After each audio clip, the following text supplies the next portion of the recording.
will have our first charrette, and the topic will be emergency shelter. Okay, so the charrette provides a platform for a free flow of information and opinion sharing.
How can we use emergency shelter to permanently end homelessness for an individual or family and promote other positive outcomes?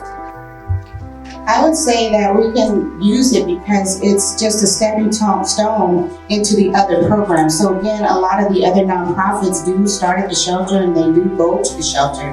I know that when I was at my former company, we received a lot of the TAU that were in there. We would get them referred and get them into apartments and townhomes. Because as we all know, with domestic violence and homelessness, for the children, they're very traumatized. And so we have to provide those services and assist those children so they're not mislabeled. Discussion. What does it take to get more beds or open up a new facility to be able to have more Established shelter. What is that barrier there? Right now across the county, there are approximately, I think it's 700,000 low-income households who are about one unforeseen event away from losing their housing. 90% of the tenants who are being evicted do not have representation, even more so in the Antelope Valley. 90% of the landlords who are doing the eviction have representation. So when we're having this discussion, not only do we need to talk about funding, but we need to also talk about the economic and the power disparity between the tenants who are being evicted and the landlords who are doing the evicting. We are very lenient. We don't care how your credit is, if you're homeless, if you have a job, as long as you don't have any evictions, and we're more than willing to work with you. 12,000 chronically homeless people are out there, and if you see all the data and statistics, we don't have enough housing for all our participants that come in through our doors. Watch the bills, be educated. Yes, you need to vote, but you need to know what you're voting about. The developers have to be able to seek many layers of funding for their housing and be able to coordinate those layers of funding. I speak up for Bioways all the time because I am so grateful to where I am today to them. I'm in my own place now. There's no reason, no excuse for us.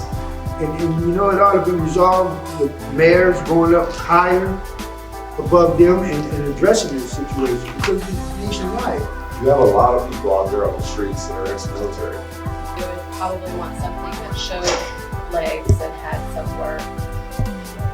Would they give it, would you be the body that it would go to and then just send it out?